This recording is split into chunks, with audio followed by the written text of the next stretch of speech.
Saya mengajar JMV Max X ni rasanya dah lama sangat tuan-puan. Dah lama sangat. Saya mengajar daripada apa ilmu yang saya ada dekat JMV Max X. Yalah, saya kan memang buat bisnes coaching kan.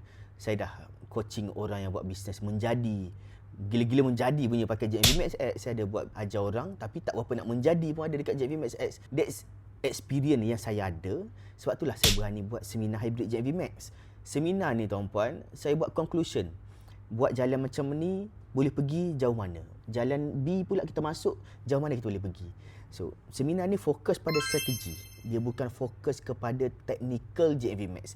Saya percaya tuan-puan pun tahulah technical JMV Max. Cuma tuan-puan kurang confident dan kurang clarification, betul tak? Masuk seminar hybrid JMV Max, yuran cuma RM49, tuan-puan takkan rugi punya. At least tuan-puan dapat jumpa orang, dapat jumpa saya depan-depan dalam Zoom.